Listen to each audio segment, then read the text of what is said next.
करना चाहिए। गीता का 26वां उपदेश है कि किसी से भी हद से ज्यादा मोह कभी नहीं करना चाहिए।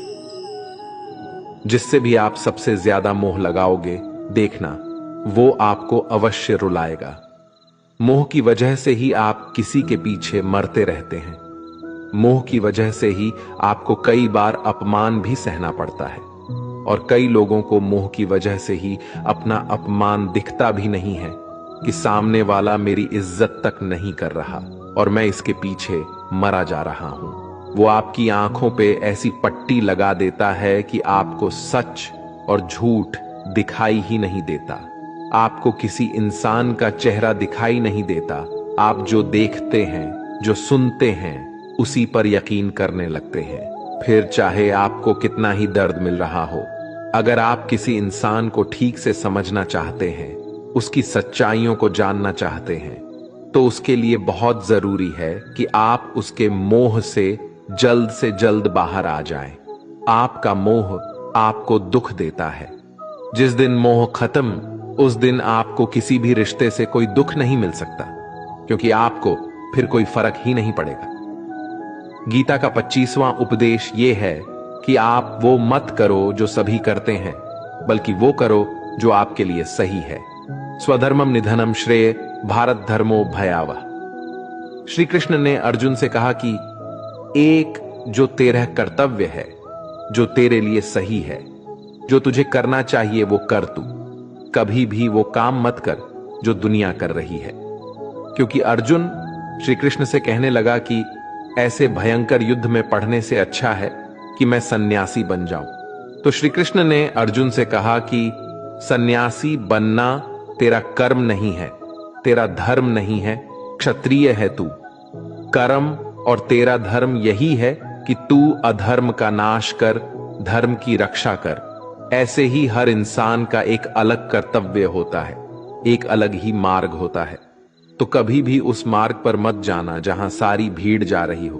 कभी भी वो काम मत करो जो दुनिया करती है, कि आजकल का ये ट्रेंड हो गया है, ये फैशन हो गया है, सब करते हैं इसीलिए हम भी कर रहे हैं। सारी भीड़ यही काम कर रही है, इसलिए हम भी कर रहे हैं। अगर आप वो करोगे जो भीड़ कर रही है, तो आप भी उसी भीड़ में कहीं खो जाओगे। लेकिन वही अगर आप वो करोगे जो आपके लिए सही है, जो आपकी प्रतिभा है, तो दुनिया की सारी भीड़ में भी आप सबसे अलग नजर आओगे। गीता का 24वां उपदेश है कि जिंदगी में धोखा अपने ही देते हैं, क्योंकि उनको आपकी कमजोरियों का पता होता है। बाहर वाला आपको धोखा नहीं दे सकता, क्योंकि उसको आपके बारे में पता ही नहीं है कि आपको चोट कहां पहुंचानी है। लेकिन जो आपका अपना है, आपका खास है, उसे बहुत गहराइयों से पता होता है कि इसकी कमजोरी क्या है। ऐसा क्या करें जिससे इसको दर्द पहुंचाया जा सके, जिससे इसको हम नीचा दिखा सकते हैं, इसको चोट पहुंचा सकते हैं। ये कलयुग है, इसमें बाहर वालों से नहीं, जो हमारे अपने हैं ना, उनसे ही सावधान रहना होता है। महाभारत का युद्ध दो अलग अलग राज्यों में नहीं हुआ था, बल्कि एक ही परिवार के भाइयों में हुआ था। सभी आपस में एक ही वंश के लोग थे। कितनी बार दुर्योधन ने जहर देकर भीम को मारना चाहा। न जाने कितनी बार दुर्योधन ने पांडवों को जान से मारने की कोशिश की। वो उसका कोई पराया नहीं था, बल्कि उसका भाई था। सारी लड़ाइयां घर के अंदर ही होती हैं। बाहर कौन लड़ेगा? हमसे घर में ही सारे झगड़े होते हैं। तो आपको चोट सिर्फ वही लोग पहुंचा सकते हैं जो आपके अपने हैं। आपको धोखा सिर्फ वही लोग दे सकते हैं जो आपके अपने हैं। गीता का 23वां उपदेश है, जो इंसान अपनी रक्षा खुद नहीं कर सकता, उसकी रक्षा भगवान भी नहीं कर सकते। श्री कृष्ण अर्जुन से कहते हैं कि तस्मात् सर्वेषु कालेषु मामनुस्मर युद्ध च, यानी कि हे अर्जुन, तू हर काल में मेरा स्मरण करते रहना और युद्ध भी करते रहना। तो अर्जुन ने श्री कृष्ण से पूछा कि ये युद्ध तो कुछ ही दिनों में समाप्त हो जाएगा, लेकिन आप कह रहे हैं कि तू हमेशा मेरा स्मरण करते रहना और युद्ध करते रहना। हमेशा युद्ध करने का क्या मतलब है? तो श्री कृष्ण ने अर्जुन से कहा कि ये जिंदगी ही रणभूमि है। इस जीवन में सुख दुख आते ही रहेंगे और तुझे उनका डट के मुकाबला करना है। श्री कृष्ण ने यह नहीं कहा कि तू चुप करके बैठ जाना और मैं लड़ाई करूंगा। बहुत गहराई है गीता के ज्ञान में। हमारे जीवन की डोर भी संभाल के ईश्वर बैठे हुए हैं, लेकिन युद्ध हमें ही करना है। ईश्वर को याद करना है कि हे ईश्वर, मुझे शक्ति देना, मुझे समझ देना, मुझे बुद्धि देना, ताकि मैं अपनी जिंदगी की सारी लड़ाइयां जीत सकूं, मैं जिंदगी में सही मार्ग पर चल सकूं। लेकिन आपको अपनी लड़ाई खुद ही लड़नी पड़ती है। जो लोग ये कहते हैं कि हम कुछ नहीं करेंगे, सभी ईश्वर करेंगे, तो कहते हैं कि आलसी इंसान को देखकर तो भगवान भी घबरा जाता है। ये कुछ नहीं करेगा। भगवान ने बुद्धि दी है, समझ दी है। ईश्वर आपको प्रेरणा देते हैं, शक्ति देते हैं, लेकिन आपको अपनी रक्षा स्वयं ही करनी पड़ेगी। गीता का 22वां उपदेश है कि कोई भी ऐसी गंदी आदत खुद को मत लगने देना जो आपकी जिंदगी को बर्बाद कर दे। कहीं ना कहीं महाभारत का ये युद्ध एक जुआ की आदत की वजह से ही शुरू हुआ था। सारा खेल वहीं से शुरू हुआ था। एक ऐसी जुआ की लत जहां युधिष्ठिर ने अपने भाइयों को दांव पर लगा दिया, अपनी पत्नी को दांव पर लगा दिया, ऐसा जितने का नशा की अपना सब कुछ गंवा दिया। ऐसे ही हम भी अपनी जिंदगी में जब कोई ऐसी गंदी आदत लगा देते हैं, चाहे वो कोई भी हो, चाहे वो नशे की हो, मोबाइल की हो, किसी इंसान की हो, कोई गलत काम करने की हो, कोई भी गलत आदत जो आपको बर्बाद कर सकती है, अगर आप उसको नहीं छोड़ेंगे तो आपका सब कुछ खत्म हो जाएगा। इससे पहले कि आपकी आदत आपको खत्म कर दे, आप अपनी गलत आदतों को खत्म कर दीजिए। गीता का 21वां उपदेश यह है कि आलसी इंसान कभी कुछ हासिल नहीं कर सकता। अधिकतर लोग सिर्फ योजनाएं ही बनाते रहते हैं कि मुझे बड़ा घर चाहिए, मुझे बड़ी गाड़ी चाहिए, मैं दुनिया घूमना चाहता हूं, मुझे ये चाहिए वो चाहिए। ये हर कोई सोच लेता है, लेकिन उस पे मेहनत करना, अपना कर्म करना वो नहीं करते। क्योंकि चाहना तो बहुत आसान है, लेकिन उसके लिए कर्म करते रहना वो बहुत मुश्किल है। हर कोई चाहता है कि मेरा शरीर फिट हो, लेकिन उसके लिए एक्सरसाइज करना वो आपको ही करना होगा। जो इंसान आलसी बन के बैठा रहता है तो उसे ना ही अच्छा शरीर मिलता है और ना ही अच्छा जीवन मिलता है। तो अगर जिंदगी में कुछ पाना चाहते हो तो आलस्य को अपनी जिंदगी से दूर कर देना। आलस्य के चलते ही आपको कुछ मिलने वाला तो नहीं, लेकिन जो आपके पास है ना, वो भी गवा दोगे। गीता का 20वां उपदेश यह है कि जिंदगी में अगर खुशी चाहते हो तो मन की गुलामी को त्याग कर दो। कई लोग कहते हैं कि हम करना तो बहुत कुछ चाहते हैं, लेकिन कुछ कर ही नहीं पाते।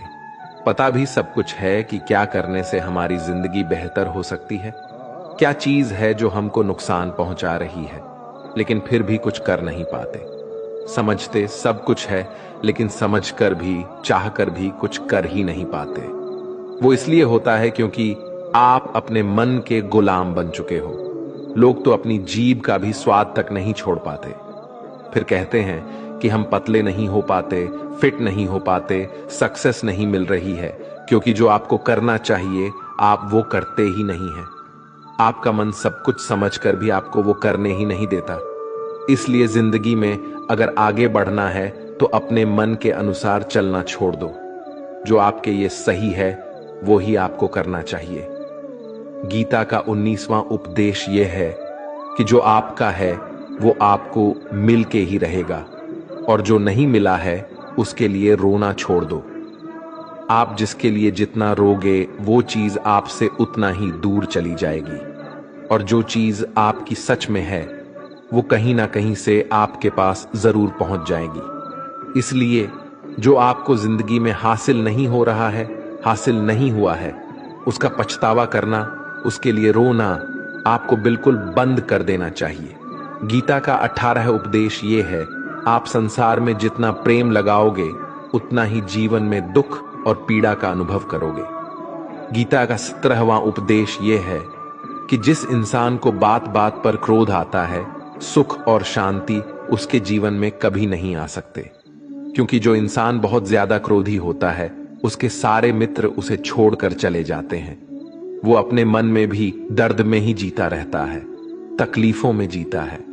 ज्यादा गुस्सा करके या ज्यादा क्रोध करके जो भी आपके पास है ना, वो आप उसे खो दोगे और ऐसे इंसान को शांति कभी नहीं मिलने वाली है। इसलिए अपनी जिंदगी में शांति अगर चाहते हो तो बात बात पर गुस्सा करना छोड़ देना चाहिए। गीता का 16वां उपदेश है कि चाहे आप किसी की मदद करें या ना करें, लेकिन जानबूझकर कभी किसी का दिल नहीं दुखाना चाहिए। क्योंकि जब आपकी वजह से किसी का दिल दुखता है ना, तो याद रखना आपको भी वही दर्द एक दिन जरूर मिलेगा। लेकिन जब आप किसी का दिल दुखाते हैं तो आपको भले पता ना चलता हो, लेकिन जब कोई भी आपका दिल दुखाता है तब आपको समझ में आ जाता है कि दिल पर चोट लगने की वजह से कितना दर्द होता है। इसलिए चाहे आप किसी की मदद करो या ना करो, लेकिन किसी का दिल कभी भी नहीं दिखाना चाहिए। गीता का 15वां उपदेश यह है कि जो मुश्किल वक्त में, जो दुख के समय में आपका साथ दे, सिर्फ वही आपका अपना है। बाकी सब अपनेपन का नाटक करने वाले बहुत लोग होते हैं, बड़ी बड़ी बातें करने वाले बहुत लोग होते हैं कि हम आपसे बहुत प्रेम करते हैं। कोई भी दुख हो, कोई भी तकलीफ हो, हमें याद कर लेना। लोग दुख उठाने की बात करते हैं, लोग आने जाने की बात करते हैं, हाथ मिलाना तो ठीक से नहीं जानते और दिल मिलाने की बात करते हैं। जब सच में आपकी जिंदगी में तकलीफ आएगी ना, तब आपको समझ में आ जाएगा कि आपका साथ देने के लिए कौन खड़ा है और कौन भाग गया। क्योंकि उस समय पे सारे लोग भाग जाते हैं, क्योंकि लोगों को पता होता है कि ये व्यक्ति हमारे पास आया तो हमसे मदद ही मांगेगा और वो हमें कुछ दे नहीं पाएगा। लोग आपसे सिर्फ तभी रिश्ता रखते हैं जब आप उन्हें कुछ दे सकते हैं और आपसे उन्हें कुछ फायदा हो सकता है। लेकिन जब लोगों को ये पता चल जाता है, ये समझ में आ जाता है कि उनको आपसे कोई फायदा नहीं होने वाला, बल्कि उनको तो आपकी मदद करनी पड़ेगी, तो वो आपको दूर से ही देखकर भाग जाते हैं। इसलिए जो आपके मुश्किल वक्त में आपके साथ खड़ा हो, सिर्फ वही आपका अपना होता है। बाकी इस दुनिया में सब पराये होते हैं, क्योंकि सिर्फ अपना अपना कह देने से कोई अपना नहीं हो जाता। गीता का 14वां उपदेश है कि जो भी होता है अच्छे के लिए होता है, और जो हो रहा है वो भी अच्छे के लिए ही हो रहा है, और जो आने वाले भविष्य में होगा वो भी अच्छे के लिए ही होगा। वैसे ये बहुत गहरी बात है। कुछ चीजें जिंदगी में ऐसी होती है जो हमें लगता है कि मेरे साथ ही ऐसा क्यों हुआ, मेरे साथ ही होना था ये सब। लेकिन जब वो वक्त गुजर जाता है, एक दिन हमको समझ आ जाता है कि अगर हमारे साथ ये सब नहीं होता तो आज हम इस मुकाम पर नहीं होते। अगर मेरे साथ ये सब नहीं होता तो शायद हमारी जिंदगी और भी बर्बाद हो सकती थी। इसलिए अगर हमें ये समझ में आ जाए कि जिंदगी में जो कुछ भी हो रहा है वो सब अच्छे के लिए ही हो रहा है, तो जीवन में हमेशा खुश रहेंगे। गीता का 13वां उपदेश है कि हर काम को समझदारी से करना ही योग होता है। योगः कर्मसु कौशलम। कई लोग काम तो करते हैं लेकिन उन्हें हासिल कुछ नहीं होता। बहुत लोग कहते हैं कि हम तो मेहनत बहुत करते हैं, तब भी जिंदगी में सफलता हासिल नहीं हो रही है। लेकिन सच्चाई ये है कि बहुत कुछ करने से, बहुत मेहनत करने से आपको सफलता नहीं मिलेगी, लेकिन सही तरीके से, सही समझ के साथ काम करने से